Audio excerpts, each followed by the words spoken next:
सुखदं च सुरद्रुवम् पीनवृत्तमहाबाहुं सर्वशत्रुनिबर्हणम्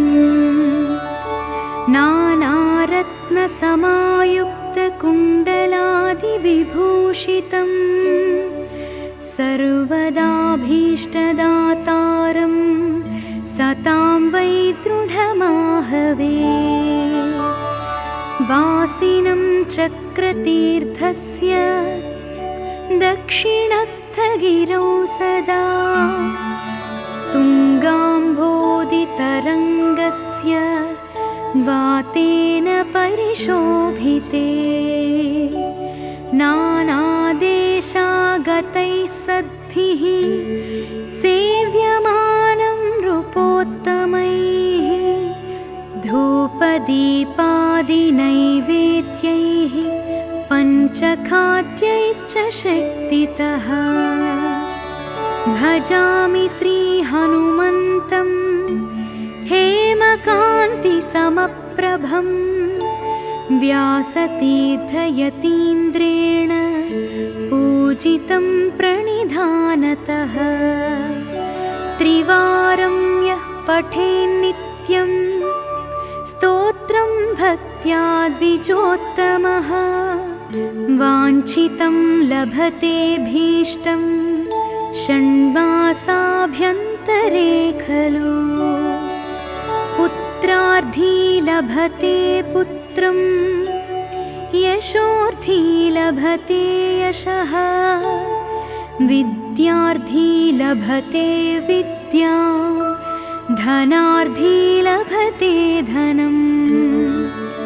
सर्वधा मास्तु सन्देहो हरिः साक्षी जगत्पतिः यः करोत्यत्र सन्देहं स याति निरयं ध्रुवम् नमामि दूतं रामस्य सुखदं च सुरद्रुवम् पीनवृत्तमहाबाहुं सर्वशत्रुनिबर्हणम्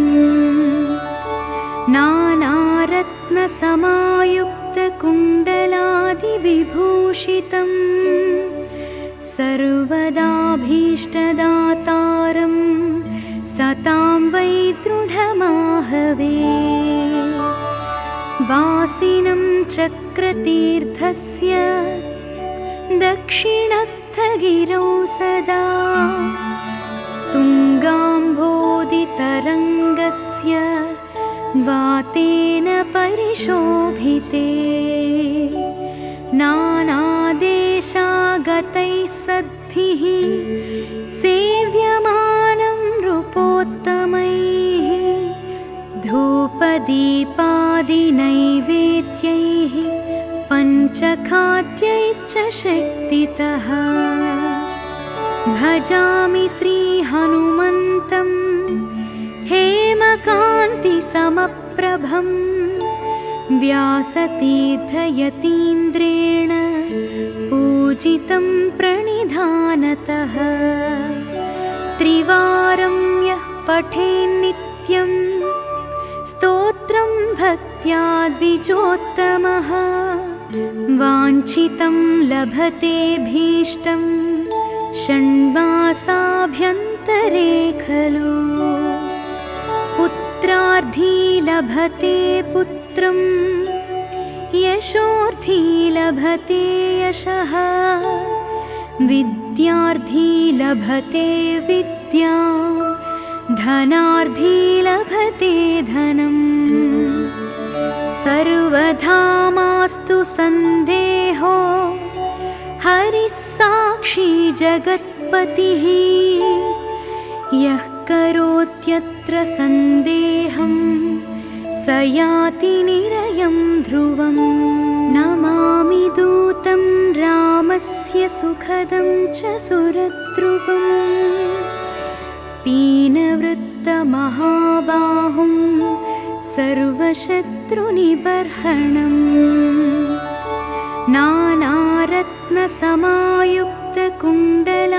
नानारत्नसमायुक्तकुण्डलादिविभूषितं सर्वदा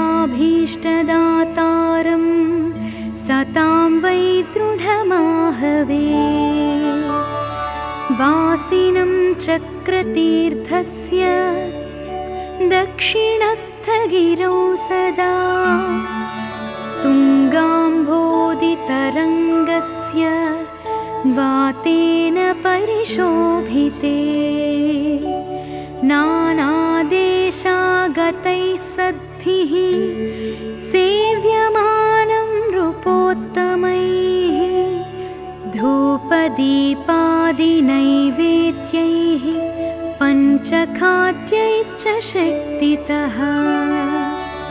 भजामि श्रीहनुमन्तं हेमकान्तिसमप्रभं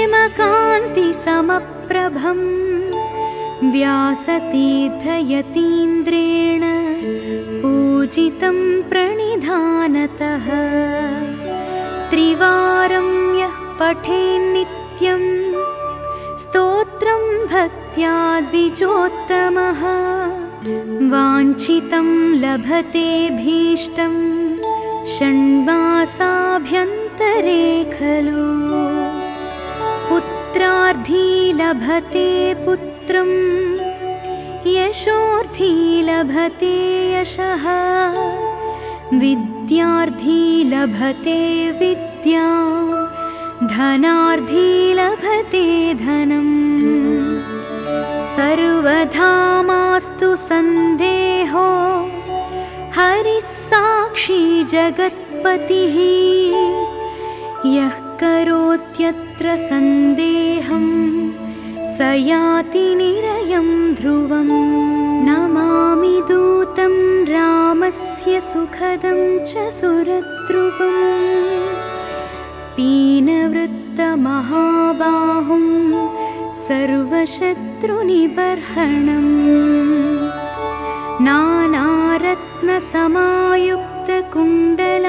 नानारत्नसमायुक्तकुण्डलादिविभूषितं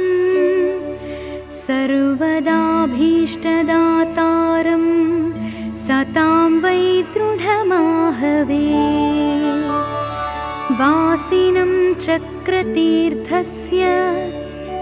दक्षिणस्थगिरौ सदा तुङ्गाम्भोदितरङ्गस्य वातेन परिशोभिते नानादेशागतैः सद्भिः सेव्यमानं नृपोत्तमैः धूपदीपादिनैवेद्यैः पञ्चखाद्यैश्च शक्तितः भजामि श्रीहनुमन्तं हेमकान्तिसमप्रभं व्यासतीर्थयतीन्द्रेण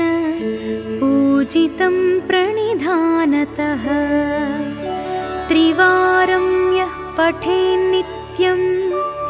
स्तोत्रं भक्त्या द्विजोत्तमः वाञ्छितं लभतेऽभीष्टं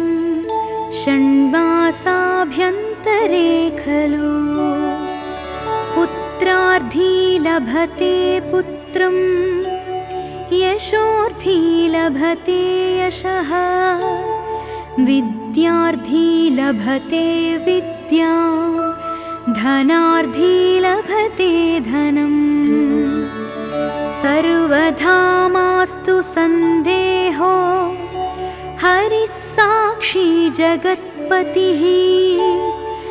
यः करोत्यत्र सन्देहं स याति निरयं ध्रुवम्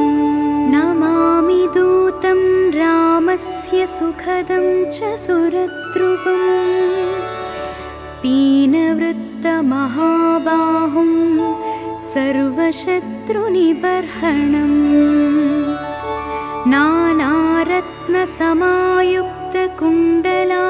नानारत्नसमायुक्तकुण्डलादिविभूषितं सर्वदाभीष्टदातारं सतां वै दृढमाहवे वासिनं चक्रतीर्थस्य दक्षिणस्थगिरौ सदा तुङ्गाम्भोदितरङ्गस्य वातेन परिशोभिते नानादेशागतैः गतैः सद्भिः सेव्यमानं नृपोत्तमैः धूपदीपादिनैवेद्यैः पञ्चखाद्यैश्च शक्तितः भजामि श्रीहनुमन्तं हेमकान्तिसमप्रभं व्यासतीर्थयतीन्द्रेण पूजितं प्रणिधानतः त्रिवारं यः पठेन्नित्यं स्तोत्रं भक्त्या द्विजोत्तमः वाञ्छितं लभतेऽभीष्टं षण्मासाभ्यन्तरे खलु पुत्रार्थी लभते पुत्रं यशोर्थी लभते यशः विद्यार्थी लभते विद्यां धनार्थी लभते धनम् सर्वधा मास्तु सन्देहो हरिः साक्षी जगत्पतिः यः करोत्यत्र सन्देहं स याति निरयं ध्रुवम् नमामि दूतं रामस्य सुखदं च सुरद्रुवम् पीनवृत्तमहाबाहुं सर्वशत्रुनिबर्हणम्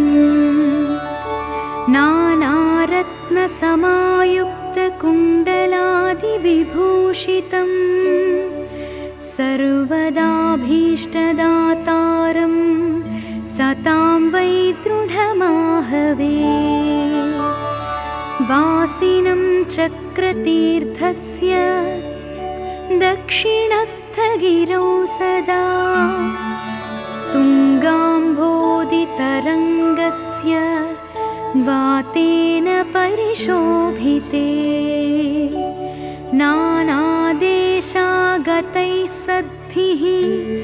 सेव्यमानं नृपोत्तमैः धूपदीपादिनैवेद्यैः पञ्चखाद्यैश्च शक्तितः भजामि श्रीहनुमन्तं हेमकान्तिसमप्रभं व्यासतीर्थयतीन्द्रेण पूजितं प्रणिधानतः त्रिवारं यः पठेन्नित्यं स्तोत्रं भक्त्या द्विजोत्तमः वाञ्छितं लभतेऽभीष्टं षण्मासाभ्यन्तरे खलु पुत्रार्थी लभते पुत्रं यशोर्थी लभते यशः विद्यार्थी लभते विद्यां धनार्थी लभते धनम् सर्वधा मास्तु सन्देहो हरिः साक्षी जगत्पतिः यः करोत्यत्र सन्देहं स याति निरयं ध्रुवम् नमामि दूतं रामस्य सुखदं च सुरद्रुवम् पीनवृत्तमहाबाहुं सर्वशत्रुनिबर्हणम्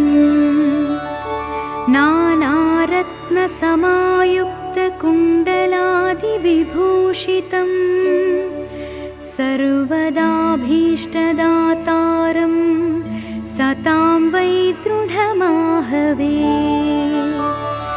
वासिनं चक्रतीर्थस्य दक्षिणस्थगिरौ सदा तुङ्गाम्भोदितरङ्गस्य वातेन परिशोभिते नानादेशागतैः सद्भिः सेव्यमानं नृपोत्तमैः धूपदीपादिनैवेद्यैः पञ्चखाद्यैश्च शक्तितः भजामि श्रीहनुमन्तं हेमकान्तिसमप्रभं व्यासतीर्थयतीन्द्रेण पूजितं प्रणिधानतः त्रिवारं यः पठेन्नित्यं स्तोत्रं भक्त्या द्विजोत्तमः वाञ्छितं लभतेऽभीष्टं षण्मासाभ्यन्तरे खलु पुत्रार्थी लभते पुत्रं यशोर्थी लभते यशः विद्यार्थी लभते विद्यां धनार्थी लभते धनम् सर्वधा मास्तु सन्देहो हरिः साक्षी जगत्पतिः यः करोत्यत्र सन्देहं स याति निरयं ध्रुवम् नमामि दूतं रामस्य सुखदं च सुरद्रुवम् पीनवृत्तमहाबाहुं सर्वशत्रुनिबर्हणम्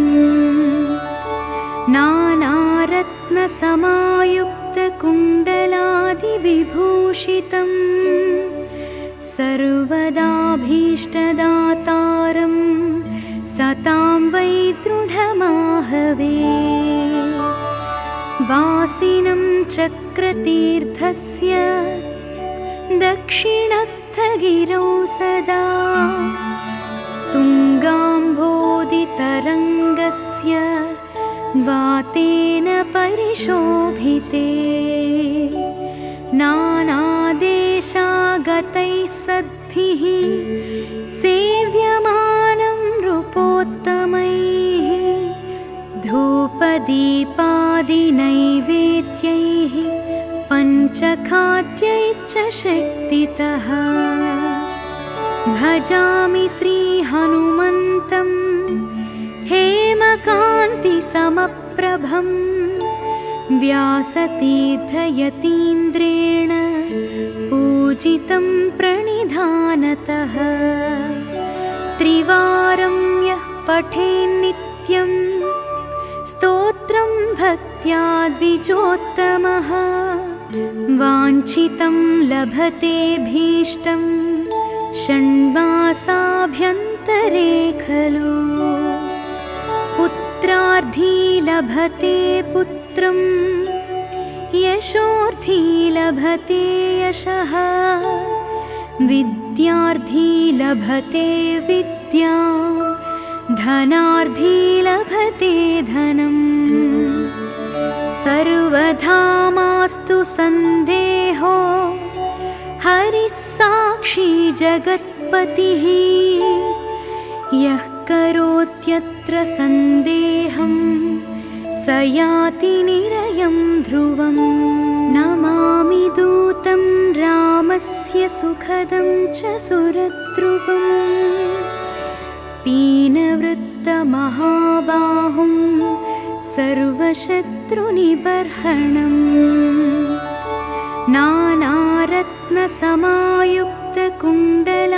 नानारत्नसमायुक्तकुण्डलादिविभूषितं सर्वदाभीष्टदातारं सतां वै दृढमाहवे वासिनं चक्रतीर्थस्य दक्षिणस्थगिरौ सदा तुङ्गाम्भोदितरङ्गस्य वातेन परिशोभिते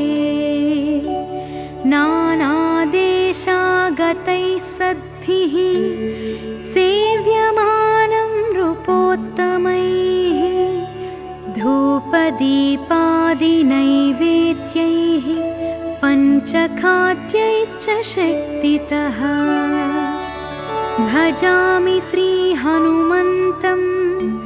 हेमकान्तिसमप्रभं व्यासतीर्थयतीन्द्रेण पूजितं प्रणिधानतः त्रिवारं यः पठेन्नित्यं स्तोत्रं भक्त्या द्विजोत्तमः वाञ्छितं लभतेऽभीष्टं षण्मासाभ्यन्तरे खलु। पुत्रार्थी लभते पुत्रं, यशोर्थी लभते यशः, विद्यार्थी लभते विद्यां, धनार्थी लभते धनम्। सर्वथा मास्तु सन्देहो, हरिः साक्षी जगत्पतिः। यः करोत्यत्र सन्देहं, स याति निरयं ध्रुवम्। नमामि दूतं रामस्य सुखदं च सुरद्रुवम्। पीनवृत्तमहाबाहुं सर्वशत्रुनिबर्हणम्। नानारत्नसमायुक्तकुण्डलादिविभूषितं, सर्वदाभीष्टदातारं सतां वै दृढमाहवे। वासिनं चक्रतीर्थस्य दक्षिणस्थगिरौ सदा, तुङ्गाम्भोदितरङ्गस्य वातेन परिशोभिते। नानादेशागतैः सद्भिः सेव्यमानं नृपोत्तमैः,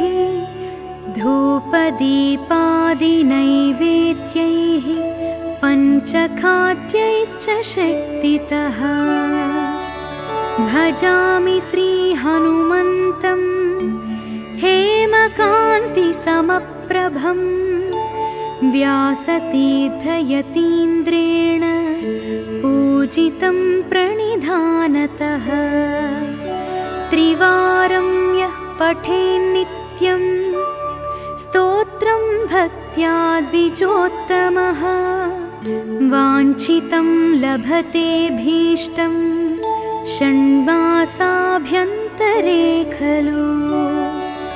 पुत्रार्थी लभते पुत्रं,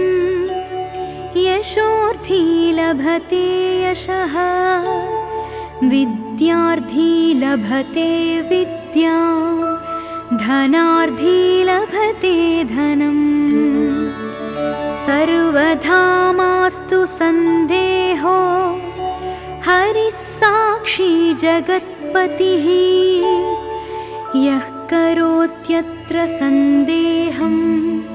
स याति निरयं ध्रुवम्। नमामि दूतं रामस्य सुखदं च सुरद्रुवम्। पीनवृत्तमहाबाहुं सर्वशत्रुनिबर्हणम्। नानारत्नसमायुक्तकुण्डलादिविभूषितं, सर्वदाभीष्टदातारं सतां वै दृढमाहवे। वासिनं चक्रतीर्थस्य दक्षिणस्थगिरौ सदा, तुङ्गाम्भोदितरङ्गस्य वातेन परिशोभिते। नानादेशागतैः सद्भिः सेव्यमानं नृपोत्तमैः, धूपदीपादिनैवेद्यैः पञ्चखाद्यैश्च शक्तितः। भजामि श्रीहनुमन्तं हेमकान्तिसमप्रभं, व्यासतीर्थयतीन्द्रेण पूजितं प्रणिधानतः। त्रिवारं यः पठेन्नित्यं स्तोत्रं भक्त्या द्विजोत्तमः, वाञ्छितं लभतेऽभीष्टं षण्मासाभ्यन्तरे खलु। पुत्रार्थी लभते पुत्रं, यशोर्थी लभते यशः, विद्यार्थी विद्यार्थी लभते विद्यां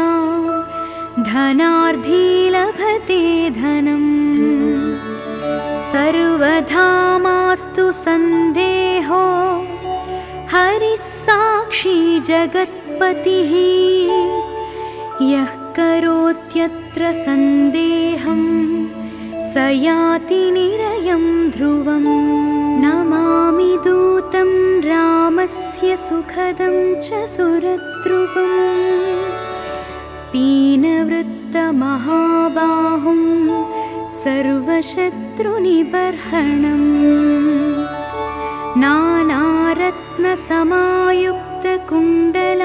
नानारत्नसमायुक्तकुण्डलादिविभूषितं सर्वदाभीष्टदातारं सतां वै दृढमाहवे वासिनं चक्रतीर्थस्य दक्षिणस्थगिरौ सदा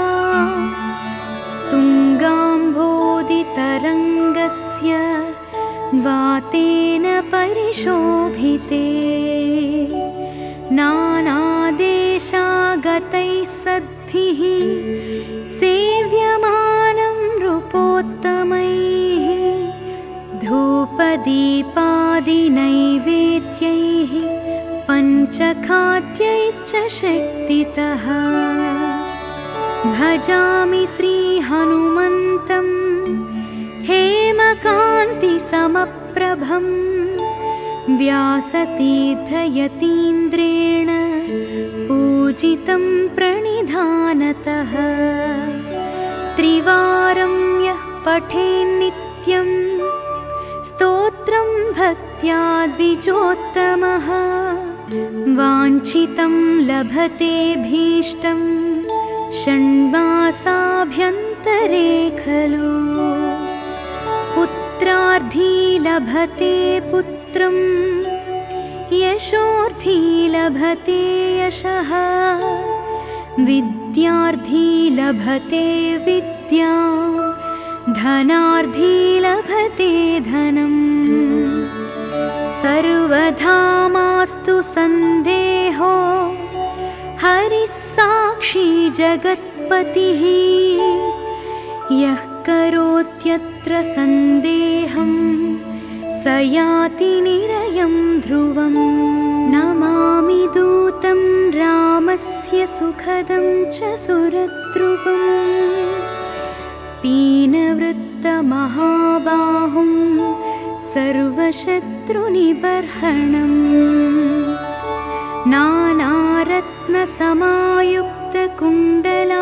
नानारत्नसमायुक्तकुण्डलादिविभूषितं सर्वदाभीष्टदातारं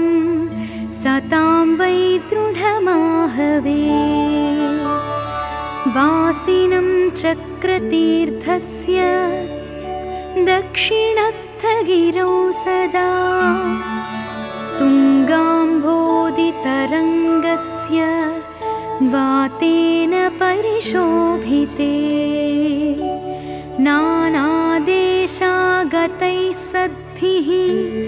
सेव्यमानं नृपोत्तमैः धूपदीपादिनैवेद्यैः पञ्चखाद्यैश्च शक्तितः भजामि श्रीहनुमन्तं हेमकान्तिसमप्रभं व्यासतीर्थयतीन्द्रेण पूजितं प्रणिधानतः त्रिवारं यः पठेन्नित्यं स्तोत्रं भक्त्या द्विजोत्तमः वाञ्छितं लभते भीष्टं षण्मासाभ्यन्तरे खलु पुत्रार्थी लभते पुत्रं यशोर्थी लभते यशः विद्यार्थी लभते विद्यां धनार्थी लभते धनम् सर्वथा मास्तु सन्देहो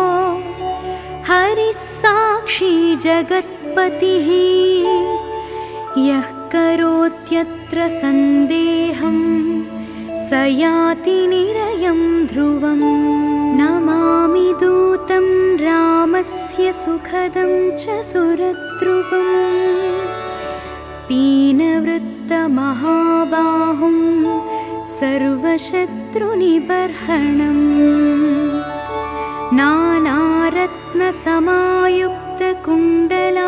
नानारत्नसमायुक्तकुण्डलादिविभूषितं सर्वदाभीष्टदातारं सतां वै दृढमाहवे वासिनं चक्रतीर्थस्य दक्षिणस्थगिरौ सदा तुङ्गाम्भोदितरङ्गस्य वातेन परिशोभिते नानादेशागतैः सद्भिः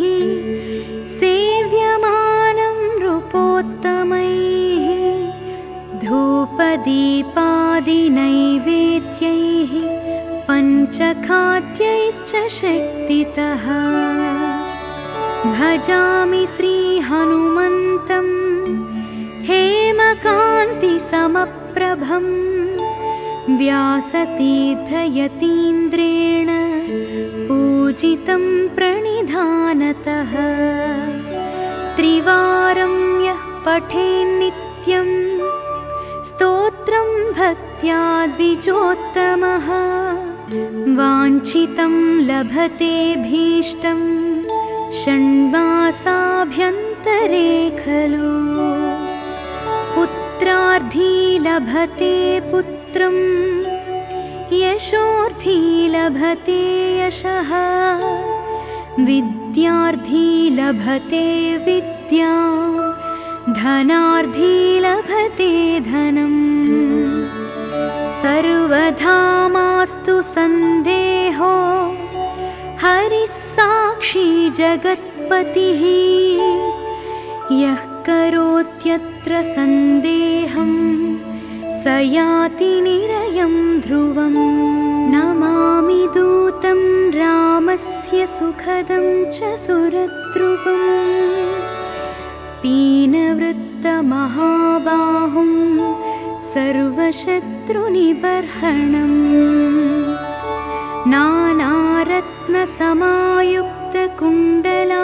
नानारत्नसमायुक्तकुण्डलादिविभूषितं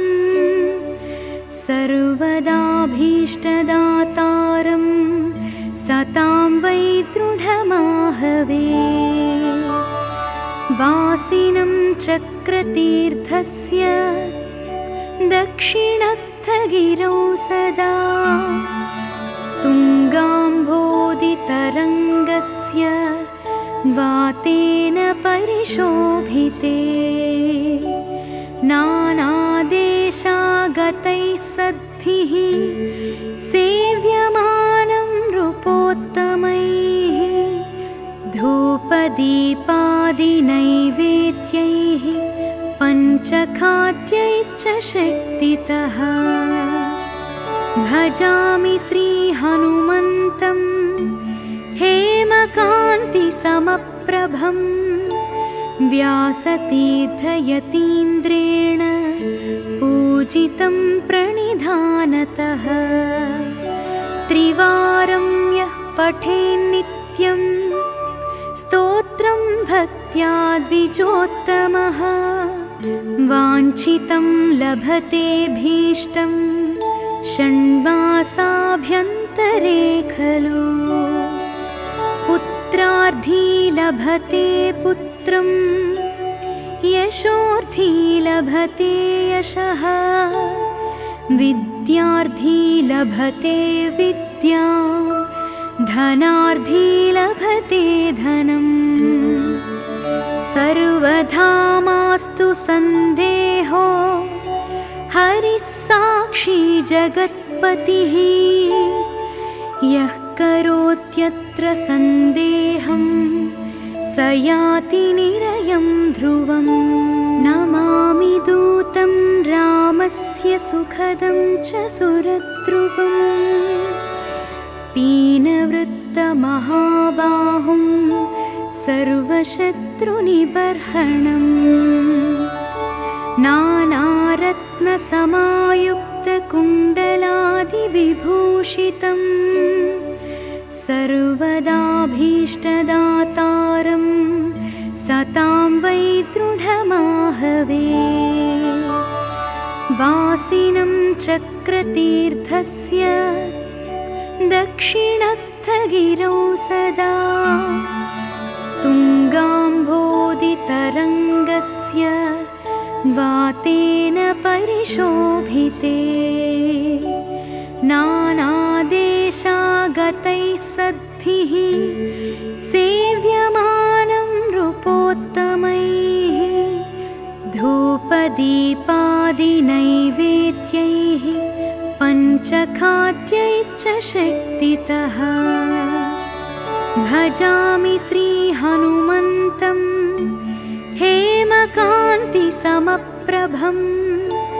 व्यासतीर्थयतीन्द्रेण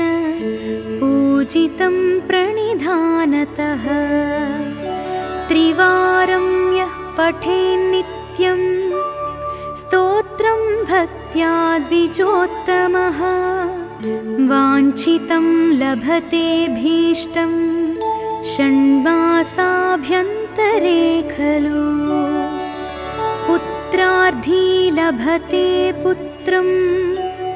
यशोर्थी लभते यशः विद्यार्थी लभते विद्यां धनार्थी लभते धनम्। सर्वधा मास्तु सन्देहो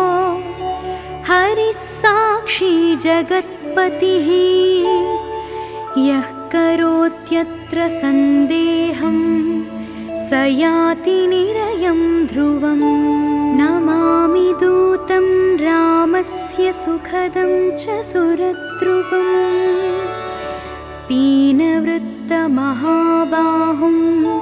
सर्वशत्रुनिबर्हणम्। नानारत्नसमायुक्तकुण्डलादिविभूषितं सर्वदाभीष्टदातारं सतां वै दृढमाहवे। वासिनं चक्रतीर्थस्य दक्षिणस्थगिरौ सदा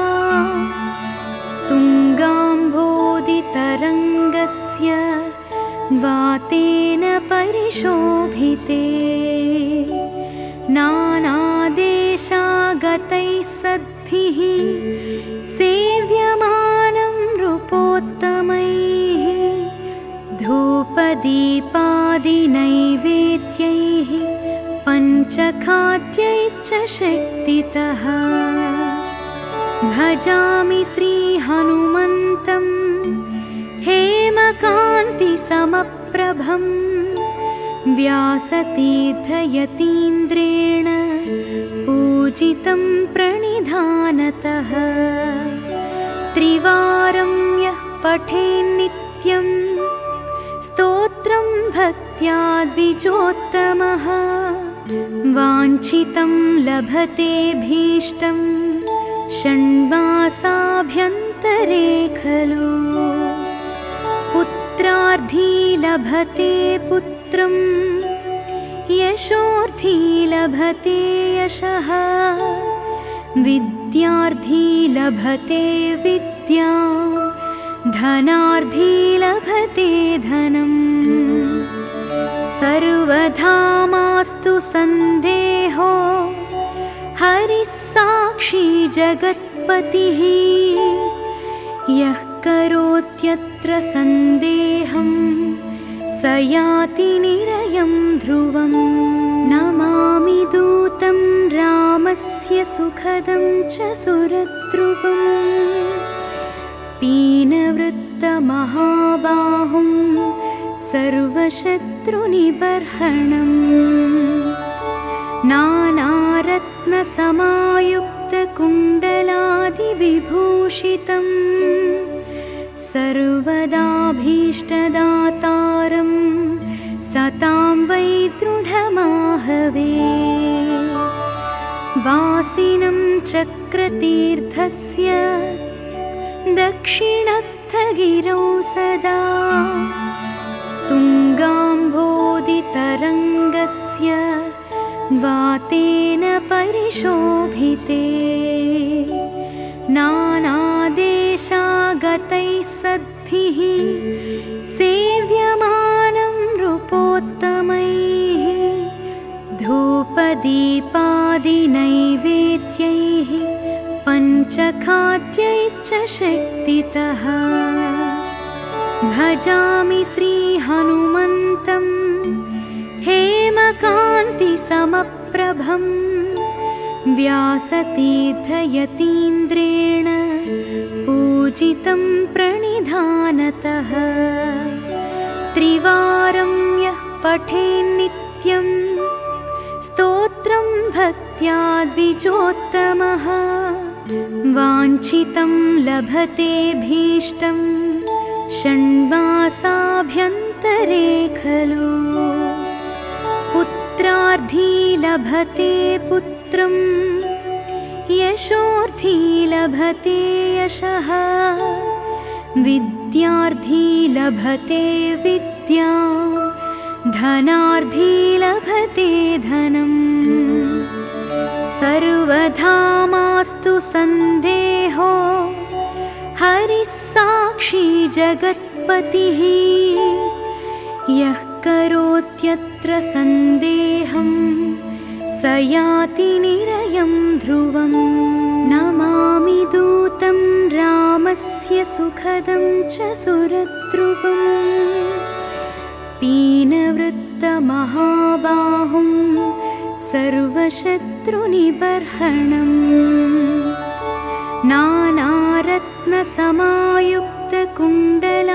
नानारत्नसमायुक्तकुण्डलादिविभूषितं सर्वदाभीष्टदातारं सतां वै दृढमाहवे वासिनं चक्रतीर्थस्य दक्षिणस्थगिरौ सदा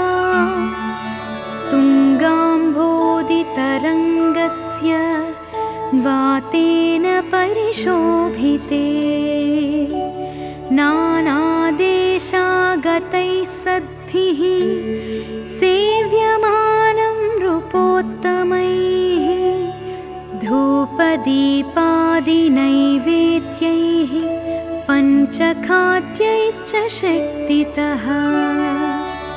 भजामि श्रीहनुमन्तं हेमकान्तिसमप्रभं व्यासतीर्थयतीन्द्रेण पूजितं प्रणिधानतः त्रिवारं यः पठेन्नित्यं स्तोत्रं भक्त्या द्विजोत्तमः वाञ्छितं लभतेऽभीष्टं षण्मासाभ्यन्तरे खलु पुत्रार्थी लभते पुत्रं यशोर्थी लभते यशः विद्यार्थी लभते विद्यां धनार्थी लभते धनम् सर्वधा मास्तु सन्देहो हरिः साक्षी जगत्पतिः यः करोत्यत्र सन्देहं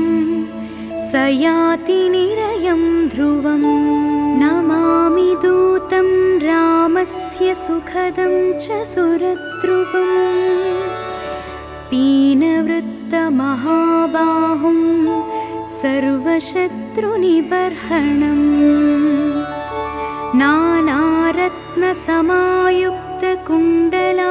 नानारत्नसमायुक्तकुण्डलादिविभूषितं सर्वदाभीष्टदातारं सतां वै दृढमाहवे वासिनं चक्रतीर्थस्य दक्षिणस्थगिरौ सदा तुङ्गाम्भोदितरङ्गस्य वातेन परिशोभिते नानादेशागतैः सद्भिः सेव्यमानं नृपोत्तमैः धूपदीपादिनैवेद्यैः पञ्चखाद्यैश्च शक्तितः भजामि श्रीहनुमन्तं हेमकान्तिसमप्रभं व्यासतीर्थयतीन्द्रेण पूजितं प्रणिधानतः त्रिवारं यः पठेन्नित्यं स्तोत्रं भक्त्या द्विजोत्तमः वाञ्छितं लभतेऽभीष्टं षण्मासाभ्यन्तरे खलु पुत्रार्थी लभते पुत्रं यशोर्थी लभते यशः विद्यार्थी लभते विद्यां धनार्थी लभते धनम् सर्वधा मास्तु सन्देहो हरिः साक्षी जगत्पतिः यः करोत्यत्र सन्देहं स याति निरयं ध्रुवम् नमामि दूतं रामस्य सुखदं च सुरद्रुवम् पीनवृत्तमहाबाहुं सर्वशत्रुनिबर्हणम्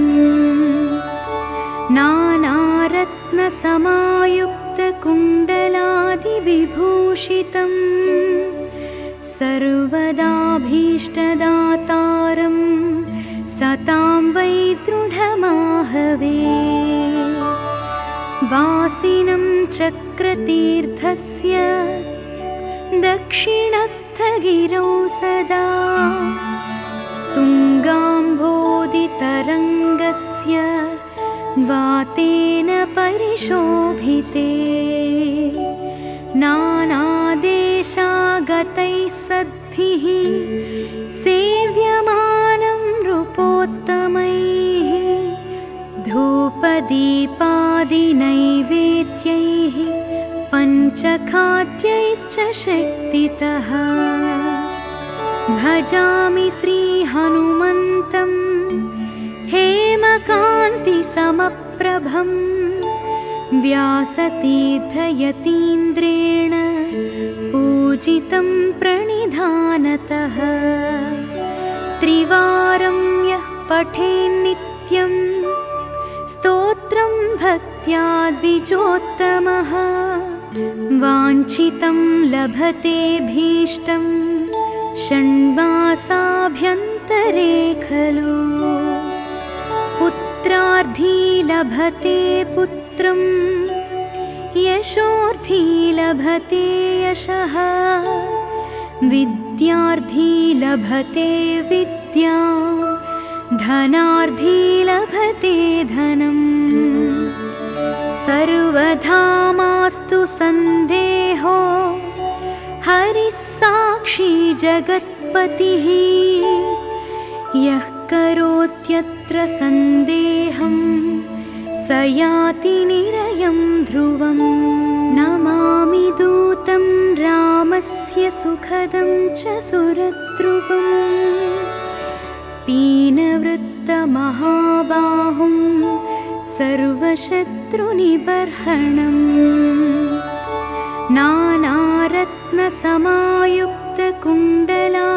नानारत्नसमायुक्तकुण्डलादिविभूषितं सर्वदाभीष्टदातारं सतां वै दृढमाहवे वासिनं चक्रतीर्थस्य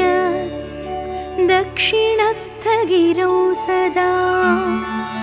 तुङ्गाम्भोदितरङ्गस्य वातेन परिशोभिते नानादेशागतैः सद्भिः सेव्यमानं नृपोत्तमैः धूपदीपादिनैवेद्यैः पञ्चखाद्यैश्च शक्तितः भजामि श्रीहनुमन्तं हेमकान्तिसमप्रभं व्यासतीर्थयतीन्द्रेण पूजितं पूजितं प्रणिधानतः त्रिवारं यः पठेन्नित्यं स्तोत्रं भक्त्या द्विजोत्तमः वाञ्छितं लभतेऽभीष्टं षण्मासाभ्यन्तरे खलु पुत्रार्थी लभते पुत्रं यशोर्थी लभते यशः विद्यार्थी लभते विद्यां धनार्थी लभते धनम् सर्वधा मास्तु सन्देहो हरिः साक्षी जगत्पतिः यः करोत्यत्र सन्देहं स याति निरयं ध्रुवम् नमामि दूतं रामस्य सुखदं च सुरद्रुवम् पीनवृत्तमहाबाहुं सर्वशत्रुनिबर्हणम्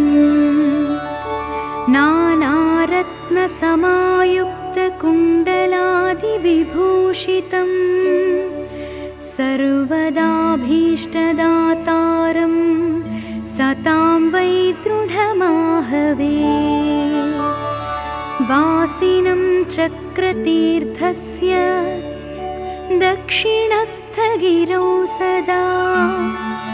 तुङ्गाम्भोदितरङ्गस्य वातेन परिशोभिते नानादेशागतैः सद्भिः सेव्यमानं नृपोत्तमैः धूपदीपादिनैवेद्यैः पञ्चखाद्यैश्च शक्तितः भजामि श्रीहनुमन्तं हेमकान्तिसमप्रभं व्यासतीर्थयतीन्द्रेण पूजितं प्रणिधानतः त्रिवारं यः पठेन्नित्यं स्तोत्रं भक्त्या द्विजोत्तमः वाञ्छितं लभतेऽभीष्टं षण्मासाभ्यन्तरे खलु पुत्रार्थी लभते पुत्रं यशोर्थी लभते यशः विद्यार्थी लभते विद्यां धनार्थी लभते धनम् सर्वधा मास्तु सन्देहो हरिः साक्षी जगत्पतिः यः करोत्यत्र सन्देहं स याति निरयं ध्रुवम् नमामि दूतं रामस्य सुखदं च सुरद्रुवम् पीनवृत्तमहाबाहुं सर्वशत्रुनिबर्हणम्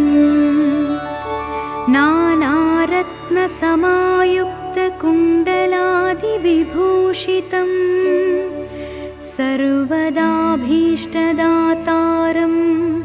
सतां वै दृढमाहवे वासिनं चक्रतीर्थस्य दक्षिणस्थगिरौ सदा तुङ्गाम्भोदितरङ्गस्य वातेन परिशोभिते नानादेशागतैः सद्भिः सेव्यमानं नृपोत्तमैः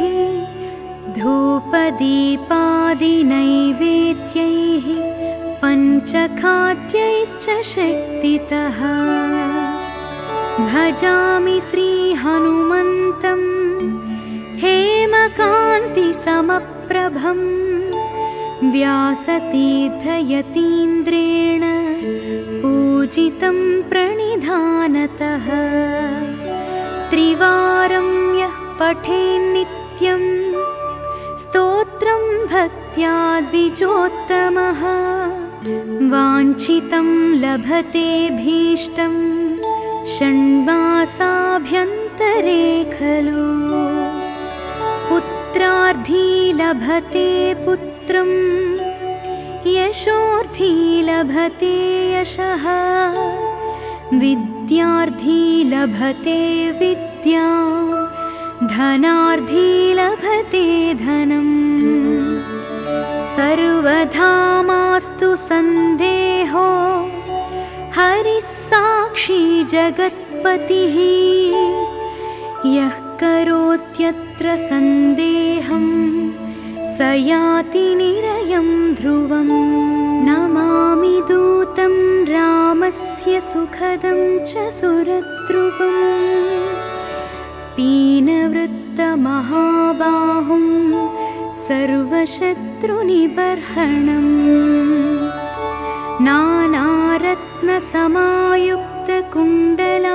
नानारत्नसमायुक्तकुण्डलादिविभूषितं सर्वदाभीष्टदातारं सतां वै दृढमाहवे वासिनं चक्रतीर्थस्य दक्षिणस्थगिरौ सदा तुङ्गाम्भोदितरङ्गस्य वातेन परिशोभिते नानादेशागतैः सद्भिः सेव्यमानं नृपोत्तमैः धूपदीपादिनैवेद्यैः पञ्चखाद्यैश्च शक्तितः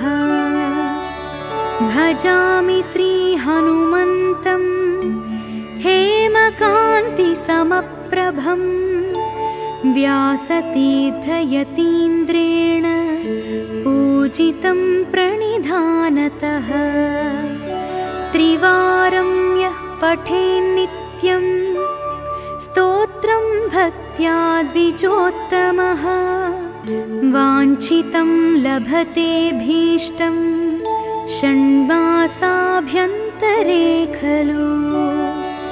पुत्रार्थी लभते पुत्रं यशोर्थी लभते यशः विद्यार्थी लभते विद्यां धनार्थी लभते धनम् सर्वथा मास्तु सन्देहो हरिः साक्षी जगत्पतिः यः करोत्यत्र सन्देहं स याति निरयं ध्रुवम् नमामि दूतं रामस्य सुखदं च सुरद्रुवम् पीनवृत्तमहाबाहुं सर्वशत्रुनिबर्हणम्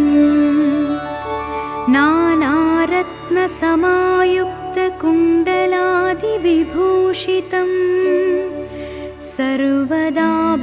सर्वदाभीष्टदातारं सतां वै दृढमाहवे वासिनं चक्रतीर्थस्य दक्षिणस्थगिरौ सदा तुङ्गाम्भोदितरङ्गस्य वातेन परिशोभिते नानादेशागतैः सद्भिः सेव्यमानं नृपोत्तमैः धूपदीपादिनैवेद्यैः पञ्चखाद्यैश्च शक्तितः भजामि श्रीहनुमन्तं हेमकान्तिसमप्रभं व्यासतीर्थयतीन्द्रेण पूजितं प्रणिधानतः त्रिवारं यः पठेन्नित्यं स्तोत्रं भक्त्या द्विजोत्तमः वाञ्छितं लभते भीष्टं षण्मासाभ्यन्तरे खलु पुत्रार्थी लभते पुत्रं यशोर्थी लभते यशः विद्यार्थी लभते विद्यां धनार्थी लभते धनम् सर्वथा मास्तु सन्देहो हरिः साक्षी जगत्पतिः यः करोत्यत्र सन्देहं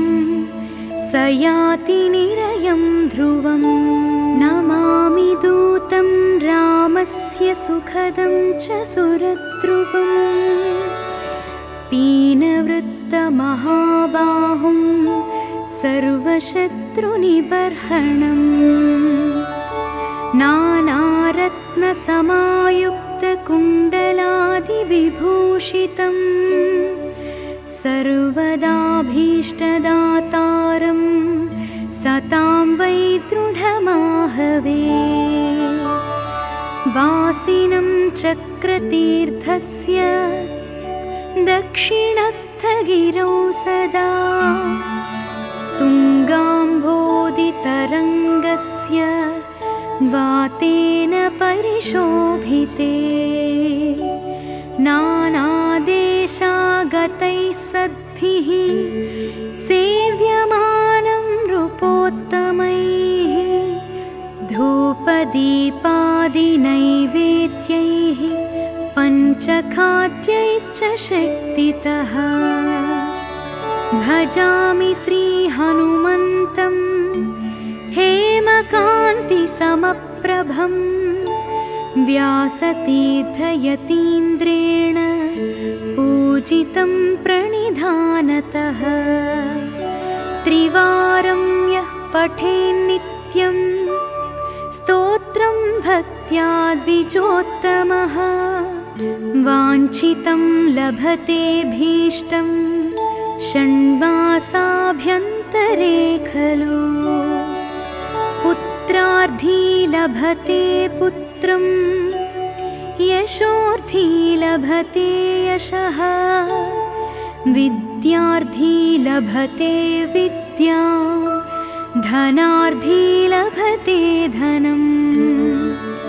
सर्वधा मास्तु सन्देहो हरिः साक्षी जगत्पतिः यः करोत्यत्र सन्देहं स याति निरयं ध्रुवम्।